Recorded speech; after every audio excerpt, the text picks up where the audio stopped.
hay pequeños cambios capaces de lograr cosas increíbles. Por eso en Santander seguimos trabajando por un mundo mejor. Conoce nuestras iniciativas sustentables en santander.cl/verde. Porque un pequeño cambio en lo que haces puede generar grandes cambios en el planeta. Santander, tu banco.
Sigamos creciendo, conectados.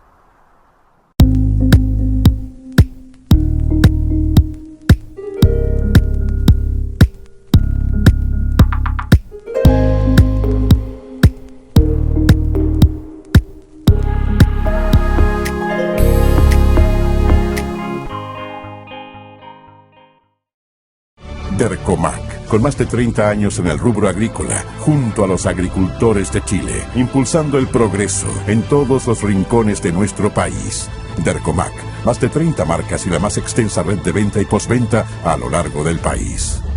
En FIA respondemos a los desafíos estratégicos del sector: el cambio climático, la eficiencia hídrica, el desarrollo de nuevos mercados, los avances tecnológicos, el agro 4.0 y los procesos que generan alto valor.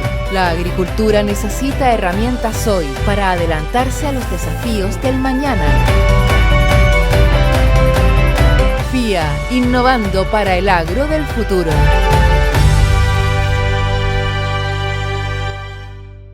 FruitSpec, bringing accuracy to fruit yield estimation. It's time to say goodbye to guessing and counting, because you can have an accurate estimation of your yield. FruitSpec provides accurate yield estimations plus the estimated fruit size. Welcome an innovative tomorrow where you can rely on FruitSpec.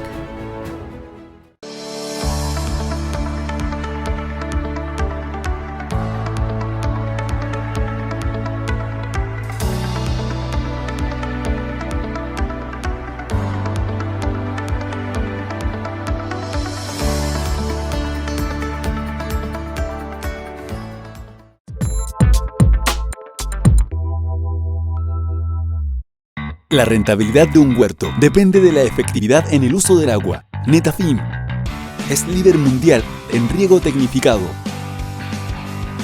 Entrega soluciones integrales para un riego efectivo e inteligente. Contáctanos en www.netafim.cl o a través de nuestra red de distribuidores.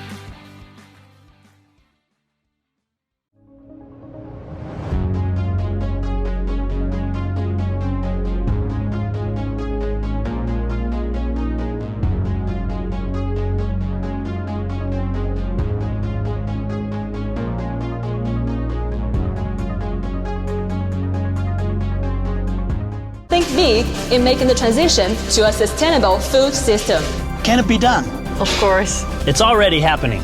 The key is for all links in the chain to work together. Sharing ideas and sharing knowledge. Now that would be the best way forward.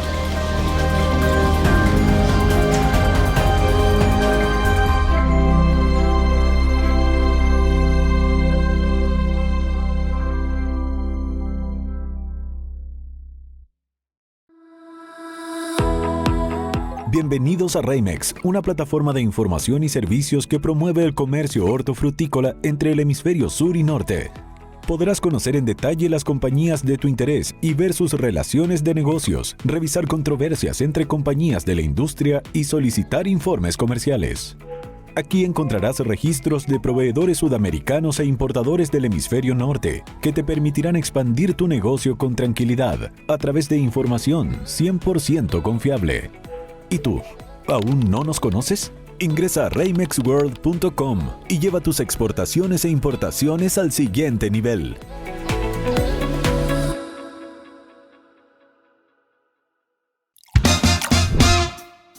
La verdad, no te imaginas que un banco te va a ayudar a encontrar pega. Soy cliente de otro banco y puedo usarlo igual. Es que es para todos. Tenía miles de preguntas para empezar mi negocio, así que me inscribí en una mentoría con una chica seca. Le saqué el jugo a la conversa, si hasta el mail le pedí a la mentora. Postulamos online junto a miles de emprendimientos y hasta salimos en televisión. A la semana subimos más de 10.000 seguidores. Workcafe.cl, tu lugar donde todo comienza. Santander, tu banco.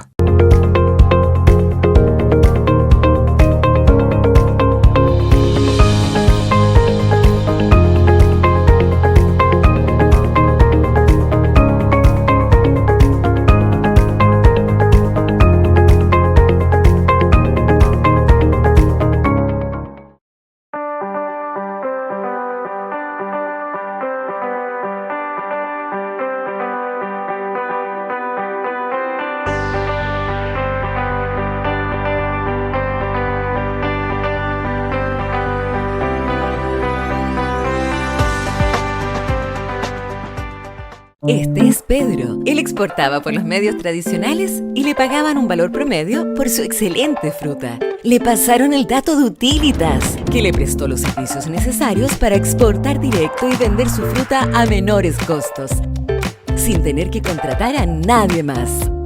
Utilitas, todo para exportar.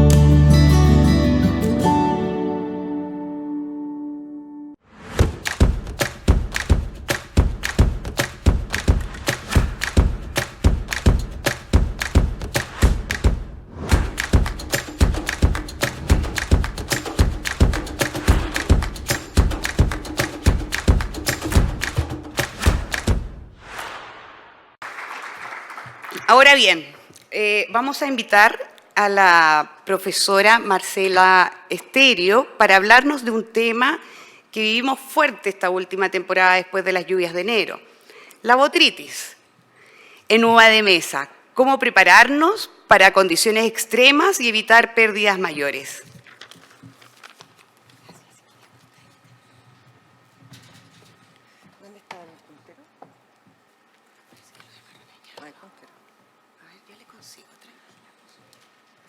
Bueno, se habló algo de botritis, ¿cierto?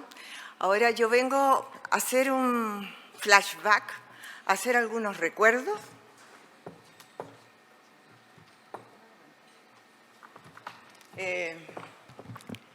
Y después de esta charla, a lo mejor en el transcurso, vamos a poder ver el por qué pasó todo lo que pasó. ¿Ya? Y la idea es la charla cómo prepararnos para condiciones extremas y evitar pérdidas mayores. Y el eslogan es saber ahora para aplicar mañana. Bueno, en general cuando se habla de botritis, la verdad que todos en general decimos que sabemos mucho de botrytis. Pero, y es verdad, porque llevamos más de 40 años trabajando en ello. Y es la verdad. Yo entré a trabajar a la facultad hace 40 años. O sea, más de 40 años, porque se empezó a trabajar en botrytis alrededor del año 76. Hagamos historia. Y esto es histórico. En 1978 se da el primer hito de innovación en botrytis. Se detecta, digamos, se determina que la flor es el periodo crítico más importante de infección. Y ahí vino toda una controversia y la verdad que durante muchos años como que entendían, que no entendían, que volvían a preguntar y seguían preguntando. Y esa botrytis que entra en flor queda latente, endógena, y es la que aparece, que a ustedes les llegan, el reporte del recibidor, llegó botrytis, llegó la botrytis pedicelar. Y estos jóvenes que están acá no son ni más ni menos que Jaime Auger y Eduardo Pastor, como alumno, que hoy día es un importante asesor, que Eduardo hizo la tesis de grado, que en ese momento eran tesis, con Jaime. Esa fue la primera innovación. Pero nadie creía eso. ¿Por qué? Porque nosotros somos como Santo Tomás, ver para creer. Pero con la tecnología, aplicándole a la botrytis un marcador fluorescente, podemos ver, esta es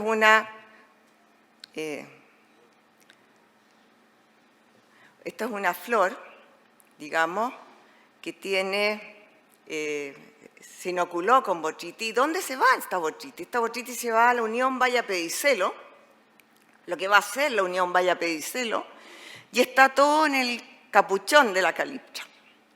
Todos estos puntitos verdes son conidia, ¿ya? O sea, que era verdad, era cierto. La flor es uno de los periodos críticos más importantes. Otro hito dentro de todo este estudio en botrytis fue, digamos, determinar la importancia que era disminuir el inóculo. ¿En qué épocas? En pospoda, o sea, en poscosecha, en campo, pospoda y en preflor.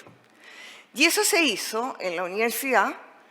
El primer estudio fue con Bayer, por allá alrededor del año 83, 85. Después seguimos con estudios, parte se los voy a mostrar, de Syngenta y también con Adama. Y la idea era, utilizando fungicidas multisitios de amplio espectro de acción, tratar de disminuir la producción de esclerosis. O sea, este hongo cuando inverna, cuando sobrevive, cuando la vid está en estado latente y no tiene que comer, ¿qué es lo que hace? Forma esclerosis. Entonces, si disminuíamos la formación de esclerosis, disminuíamos el inóculo. El primer estudio se hizo con Bayer y los otros dos, como les había mencionado, con Syngenta y Adama.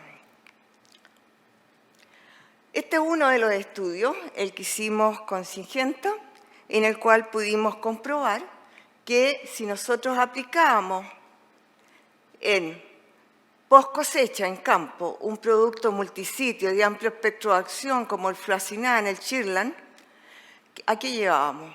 Llevábamos a que disminuíamos la cantidad de esclerosis en restos de poda, en sarmiento, como también en peciolo. Y además se comprobó que estas aplicaciones de post cosecha con este tipo de productos reducían el inóculo y también perduraba en floración. Y aquí lo podemos ver, por ejemplo, estos son pares de tratamiento en los cuales tenemos nivel de infección en flor en tratamientos sin estas aplicaciones de multisitio en post cosecha en campo y con este producto. ¿Y qué vemos? Cuando no consideramos este tipo de aplicaciones, tenemos alrededor, al inicio de floración, alrededor de un 5% de infección en flor.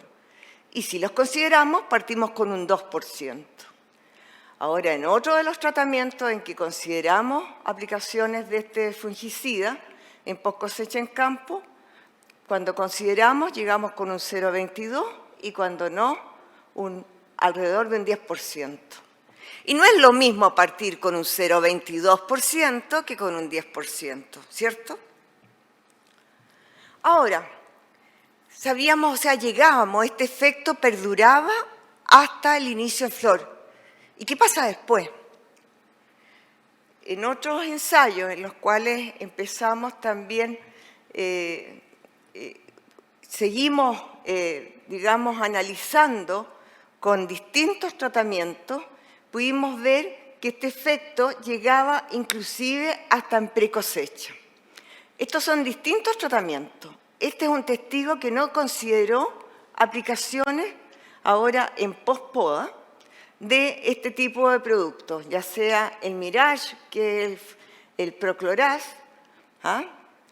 el Mamul, que es un antagonista biológico, y el Fluacinan, que sería un multisitio.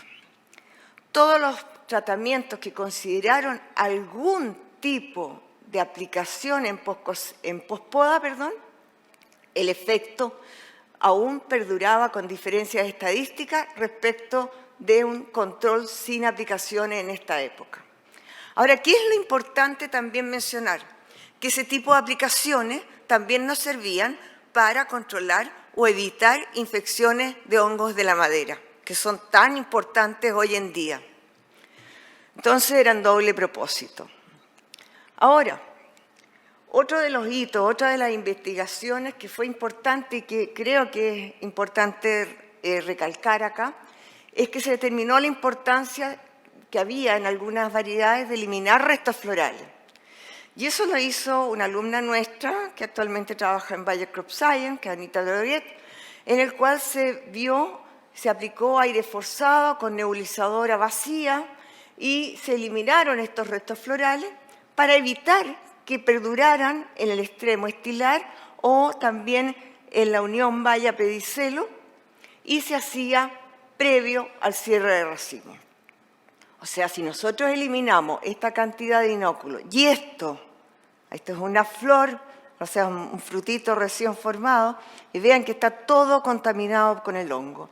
Si eliminamos eso, nosotros lo medimos, llegamos a tener más del 50% menos de infección en precosecha al considerar solo esta labor. ¿Ya? Ahora, está claro, y con varios otros estudios también se determinó la importancia y ya se habló en la charla anterior, en el conversatorio, de que habría que considerar bien el manejo de la conopia, hacer ese desoje, que haya ventilación, que llegue luz solar, que hayan menos capas, digamos, de canopia ante el racimo, porque estas capas, afectan, o sea, intervienen negativamente y hacen que la luz ultravioleta no llegue al racimo. ¿Y qué pasa? Que este factor de la luz UV, en general, hace que ocurran o que produzcan más capas de cera, más gruesas, sobre las bayas. Y eso quiere decir que van a tener una condición mucho más protegida para nuevas infecciones. Ahora, además, van a generar una cutícula más gruesa. Y también es importante tener en cuenta que la luz UV tiene un efecto germicida, o sea que también nos va a eliminar al hongo. Ahora, sabemos que el control químico es fundamental.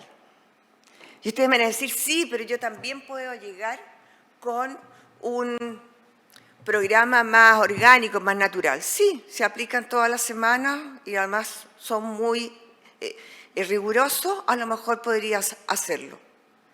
Pero en la generalidad de los casos, en los destinos, la ubicación de los mercados de destino, el tiempo que nos demoramos en llegar con la fruta es difícil, ¿ya?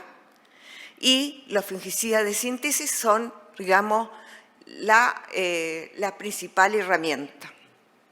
Ahora, el problema es que botrytis como patógeno es problemático y tiene varias características, entre las cuales está presente durante todo el crecimiento del racimo, todo el crecimiento activo de la planta. Tiene corto ciclo de vida, vale decir, N generaciones. Produce muchas esporas, sobrevive como micelio esporulante o esclerosio, inclusive sobre las malezas. Y presenta, y esa es una de las grandes problemáticas, una alta variabilidad genética. Heterocariótico, varios genotipos, ahora varias especies, al menos hay 4 especies que afectan a la uva de mesa, que ya se han determinado. Se dice también que es muy polífago. Y una de las principales características, y yo creo que es importante tenerlas en cuenta, es que es un patógeno de alto riesgo de generar resistencia por su alta variabilidad genética, ¿ya? Ahora, vamos a hacer, esto es como bien interesante, y es como hacer un recordatorio.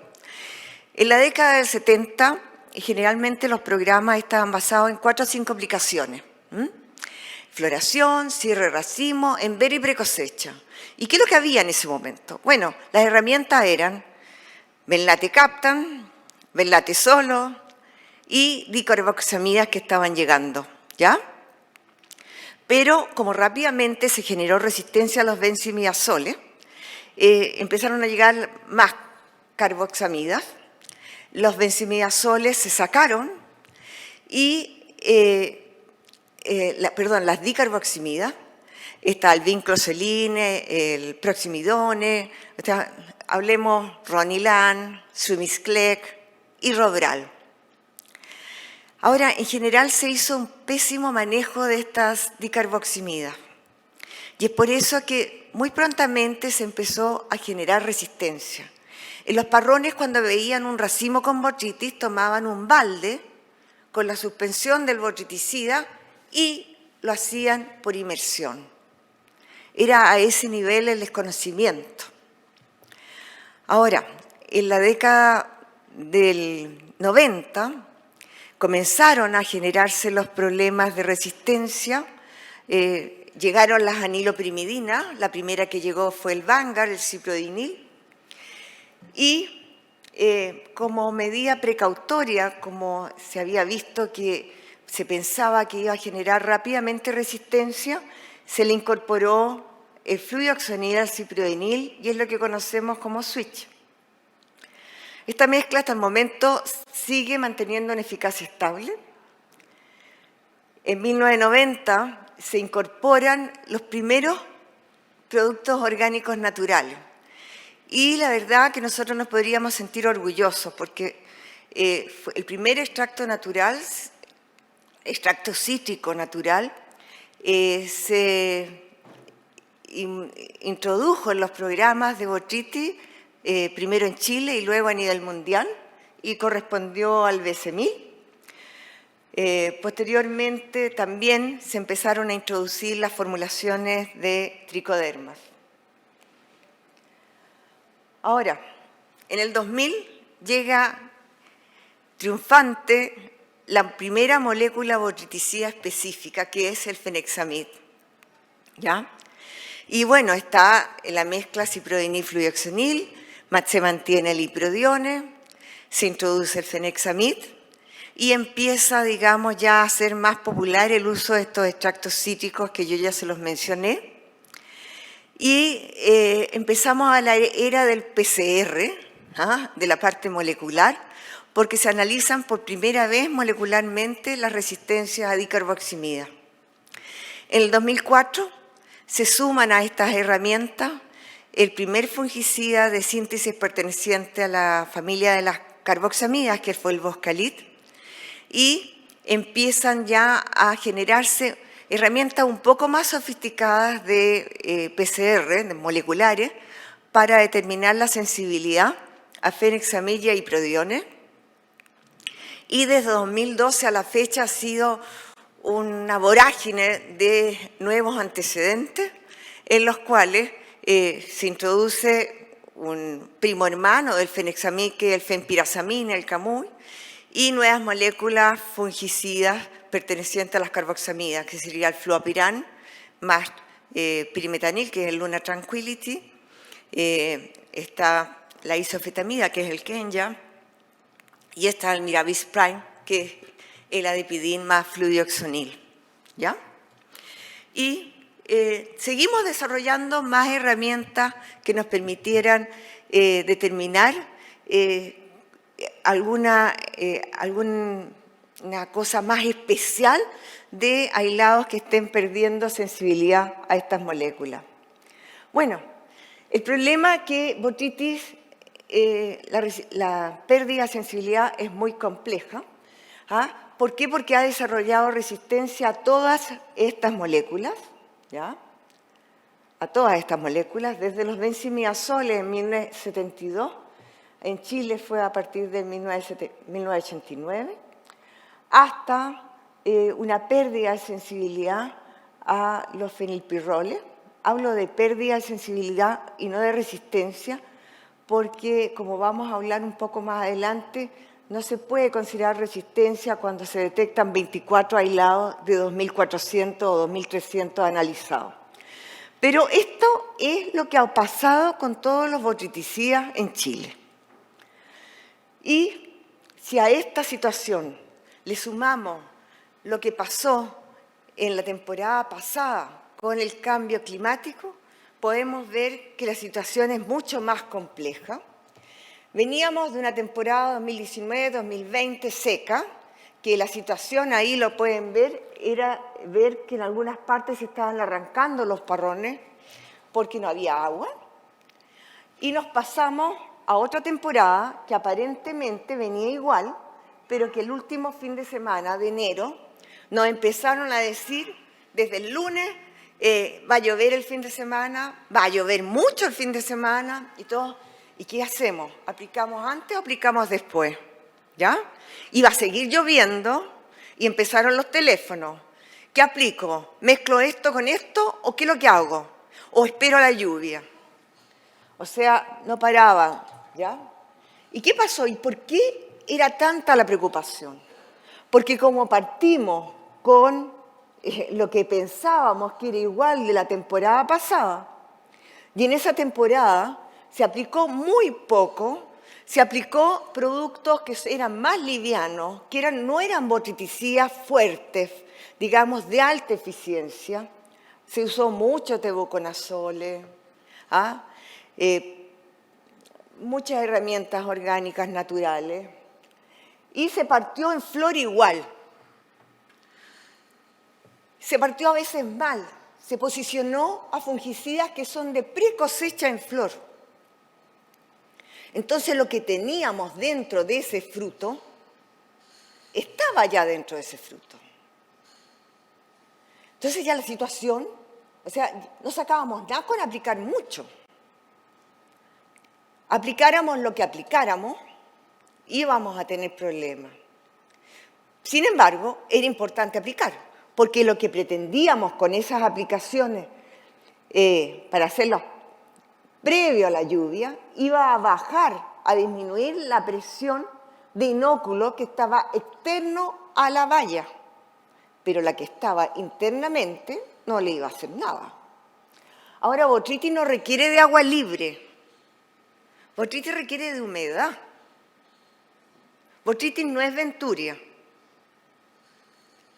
Por eso tenemos botrytis aunque no llueva, porque en el parrón se da una condición de alta humedad, más aún cuando están bajo cobertura y esa cobertura está pegada al parrón, ¿ya? Entonces hay una condición de alta humedad relativa. Entonces, el resultado quedó en rojo. Y de acuerdo a lo que se ha mencionado, aproximadamente 20.000 cajas tuvieron problemas a llegada por contaminación. ¿Ya? Ahora bien, con la experiencia y resultados de estas 2 últimas temporadas, ¿qué es lo que tenemos que hacer? Repensar nuestros planteamientos al diseñar nuestros programas de control. El programa de FLOR debe ser el más eficaz, debe ser completo, debe ser con las herramientas que controlen, conidia, que las revienten, que eviten su germinación, que si se me pasó algo, lo pueda controlar. ¿Ya? Y como vamos a ver, hay algunas de esas herramientas químicas que no tienen efecto sobre conidia. ¿Ya? Y eso tiene que ser lo mismo en el caso de envero y precosecha. Ahora, tenemos que incorporar los extractos y los antagonistas biológicos y también a lo mejor algunos activadores de mecanismo de defensa. Pero son en periodos no críticos. Son un complemento que nos van a ayudar mucho. ¿Ya? Y también tenemos que mantener un manejo cultural adecuado. Podemos tener el programa más óptimo de control, hacerlo todo perfecto, pero no haber hecho un manejo de canopia adecuado, un arreglo de racimo y no haber eliminado los inóculos. Y no vamos a obtener un buen resultado. Y los productos no han sido los malos. Nosotros hemos diseñado nuestras herramientas, nuestros manejos de manera inadecuada. Bueno, ¿qué alternativa tenemos para evitar este tipo de infecciones? Y ojalá que controlen botritis, algo de pudrición ácida también, ¿cierto? Y ojalá tengan efecto sobre oidio. Y bueno, tenemos varias herramientas, ¿cierto? Pero lo ideal es que controlen la germinación de las esporas, que eviten el inicio de penetración, que actúen si el hongo ya penetró y ojalá tuvieran un poder de preesporulación, o sea, que disminuya la esporulación. O sea, que sea bueno, bonito y barato, es más o menos. Preventivo, ojalá, curativo y, aunque en los menos de los casos, ojalá erradicante. Bueno, esto es lo que tenemos. Y aquí yo me adelanté. Puede que salga una mezcla Boscalid-fluoxetil. En Perú ya se lanzó la mezcla Boscalid-ciprodinil. Pero nuestros caballitos de batalla o estandartes para el control de botritis son Fenexamid, ciprodinil-fluoxetil y Boscalid. ¿Por qué? Porque Fenexamid es un botriticida específico, ampliamente registrado, con límites máximos de residuos en la mayoría de los mercados de destino y se puede aplicar cercano a cosecha. Ciprodinil-fluoxetil, porque tiene algo muy particular. El fluoxetil revienta las conidias, evita la germinación, tiene algo de efecto sobre el crecimiento miceliar inicial y el ciprodinil, todo lo que se me escapó, lo pesca. Y por eso sigue siendo una mezcla de eficacia estable. El Boscalid, porque tiene ciertas características muy similares a lo que es Fenexamid, pero además controla oidio. Este es un botriticida específico, este es botriticida y también tiene efectos sobre pudricionácea, algunos de los hongos asociados a pudricionácea. Boscalid tiene efectos sobre oidio y sobre botritis, sobre todo sobre botritis, y tiene amplio registro, el MR que se puede, digamos, aplicar cercano a cosecha también, y es la primera molécula de las carboxamidas que ingresó al medio. ¿Y por qué es importante? Porque todas las nuevas moléculas pertenecen a esta familia, ¿ya? Que son el Luna, el isofetamida, el Miraviprine, también están en mezcla Boscalid con piraclostrobin, el crisocimetil con Boscalid, y también se introdujo, como ya les mencioné, el camuy. Las anilopirimidinas, el gran poder que tienen es que controlan lo que se escapó, y la resistencia es bastante inestable porque aparentemente donde actúan estos fungicidas, el modo de actuar en el hongo es distinto. No es tal la resistencia cruzada positiva entre estas moléculas y son varios los genes asociados. Y bueno, aparecieron, digamos, la mezcla genérica de fenexamida con fluoxonilo, que el mayor efecto ahí lo está haciendo el fluoxonilo, hay amplia resistencia, como les voy a mostrar a fenexamid. Y bueno, que están estas mezclas que son oidicidas, botriticidas, que generalmente se aplican al, digamos, al inicio o término de flor, ¿ya? Y que van a controlar, digamos, oidio como botritis.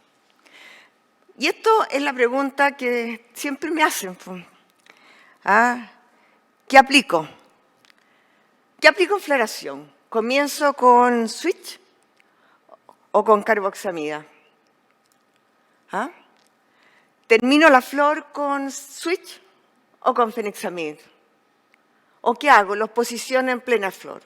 En primer lugar, yo diría que va a depender de la condición que ustedes tengan de sensibilidad, de cómo terminaron la temporada pasada. Si aplicaron mucho fenexamid, por favor, no lo consideren en flor, aunque venga acompañado. ¿Ya? Si eso de terminar la flor con ciprodinil es el peor error. Es como decir, voy a asegurarme, voy a dormir tranquilo. Lo que ya se introdujo, el switch, las mezclas ciprodinil, fluoxonil, no lo va a controlar. O sea, eso es un saludo a la bandera. Así que o lo colocan al inicio o lo colocan en la mitad, entre 30 y 50% de flor, pero al término por ningún motivo. Ahora, fenexamid no es un fungicida que controle conidia. Por lo tanto, para mí, para la flor, no me gusta, no debería considerarse en ese periodo. Además de que existe amplia resistencia, lo que yo quiero es tratar de recuperar la sensibilidad porque este botriticida es botriticida específico y es muy importante para nuestros programas. ¿Ya? Ahora, ¿qué hago en envero precosecha? Más o menos exactamente lo mismo, con la única diferencia que ahí tenemos más herramientas, que ahí, digamos, tenemos que considerar, ojalá, la introducción de alguna aniloprimidina, si no va con la mezcla switch, porque controla el crecimiento ya miceliar ya que se introdujo. También ahí está bien la mezcla fenexamid fluoxonilo o también boscalit. ¿Y por qué boscalit? Porque boscalit controla muy bien los aislados resistentes a fenexamid y fenexamid controla muy bien los aislados resistentes a boscalit.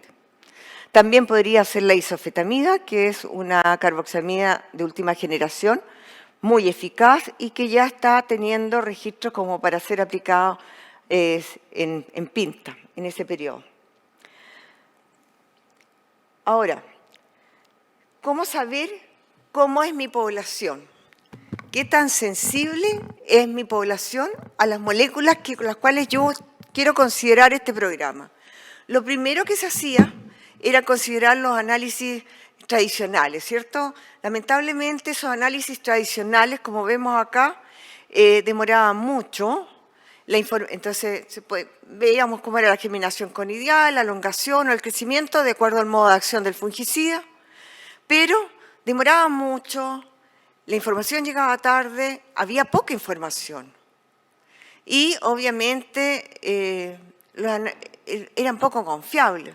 Entonces, ¿qué pasa?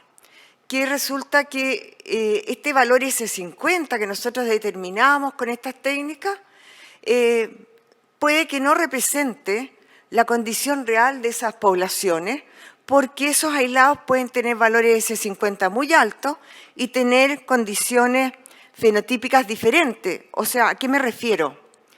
Que dependiendo del tipo de mutación que esté asociada a esta resistencia, esta población puede ser más o menos agresiva, puede producir más o menos conidia, puede producir más o menos esclerosis.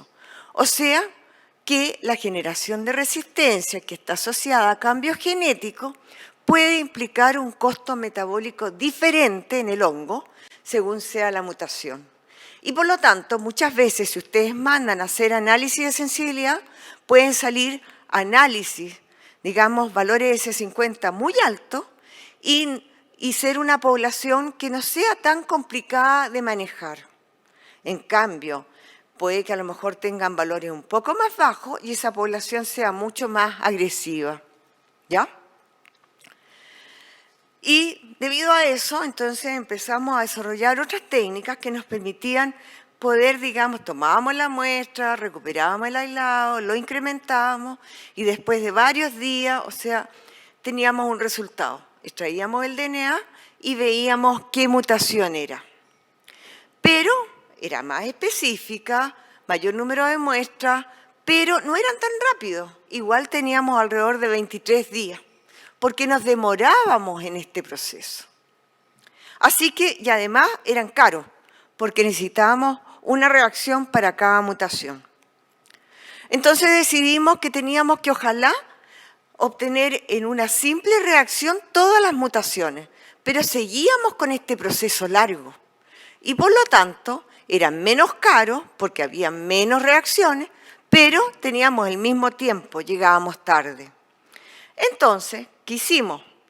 Bueno, estos son los fungicidas a los cuales nosotros estábamos analizando y hemos analizado y hemos basado todos estos estudios porque son las resistencias que más nos están molestando en Chile, en nuestros parrones, que son la resistencia a fenexamid y la resistencia a las carboxamidas. ¿Ya? Entonces, yo ya hablé de estas moléculas. Aquí vemos, por ejemplo, vemos las características. Esto es como, para mostrarle, esto es el blanco del fungicida. Este cachirulo es digamos, un esquema de la proteína donde actúa el fungicida. Y es aquí, en un punto, que es el 412, donde se generan las mutaciones de alta resistencia. Entonces, hay al menos 3 mutaciones que están presentes en Chile, que son en ese punto serina, isoleucina y valina. Y fíjense que la mayoría presenta un costo metabólico 0, vale decir, crecen igual o más que los sensibles, esporulan igual o más que los sensibles, salvo la valina, y producen igual cantidad de esclerosis y más que los sensibles. ¿Cuál es el problema? Que la mayoría de estos aislados son mucho más agresivos que los sensibles, con excepción de valina. ¿Ya? Por lo tanto, tengo que saber, digamos, cómo es mi población, si predomina valina o no. Ahora, esto es lo que estos son resultados recientemente analizados. Hay resistencia cruzada positiva entre fenexamid y el fenpirasamine, o sea, sobre Teldor y todos los otros genéricos, y Camuy. Este es el resultado de resistencia a ciprobenilfluoxenil, es 0, y a fluoxenil, 23 aislados de 2.300. O sea, no hay resistencia. Pero este sería el collar de perlas que yo podría enfrentar de población resistente a fenexamid.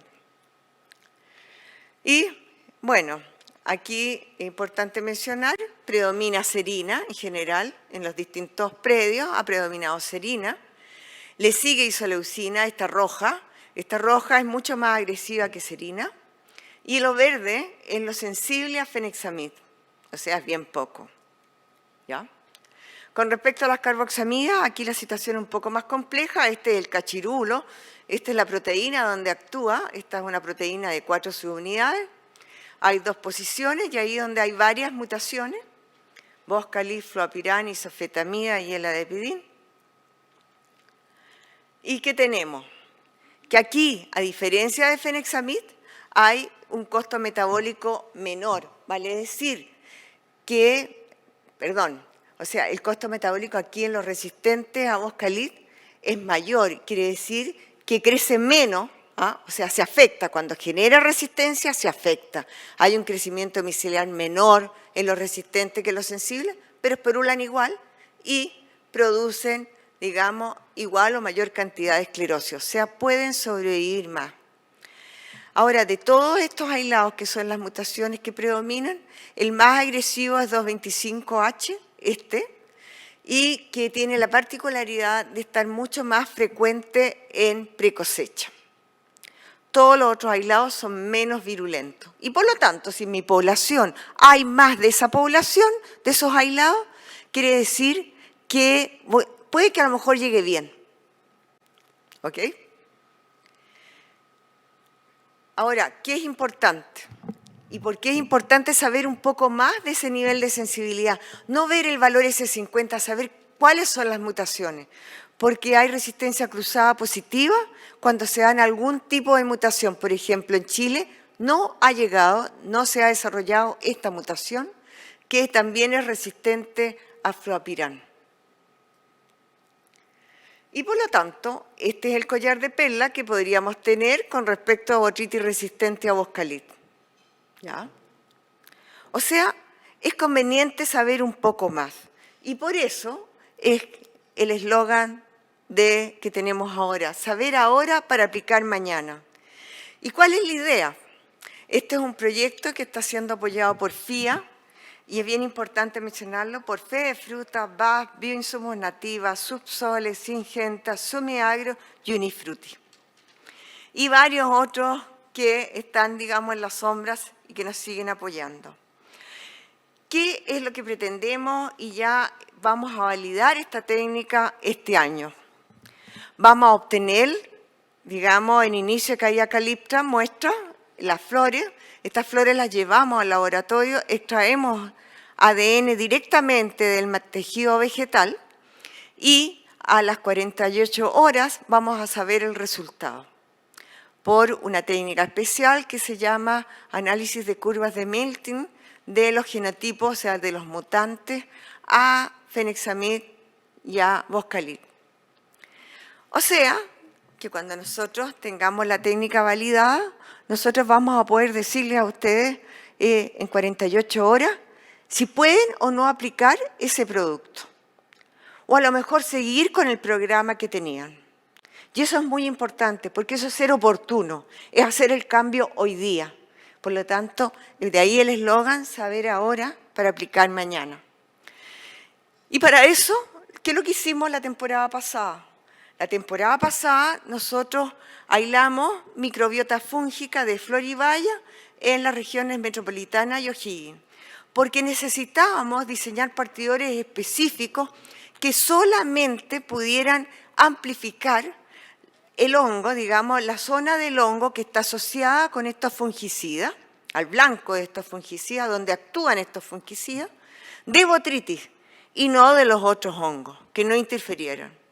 Entonces aquí hay mucha información.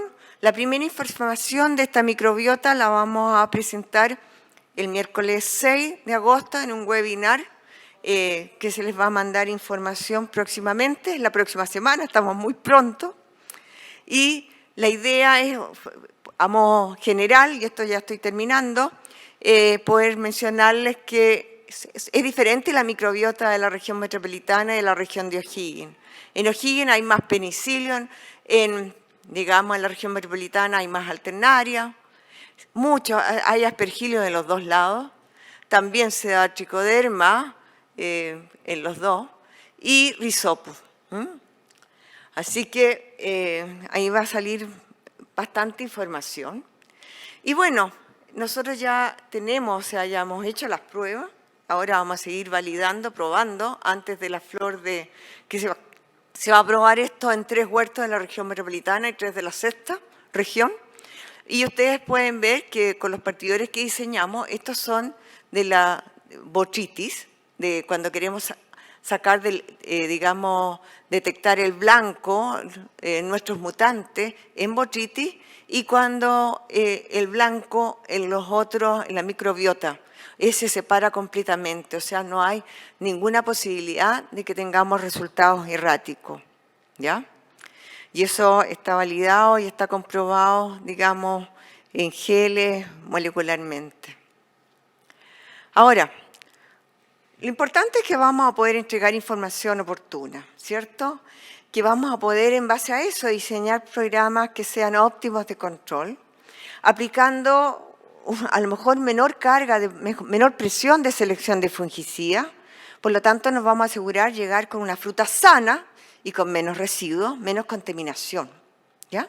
Y con el tiempo, que no es menos importante, vamos a poder recuperar la sensibilidad de estas moléculas que son tan importantes.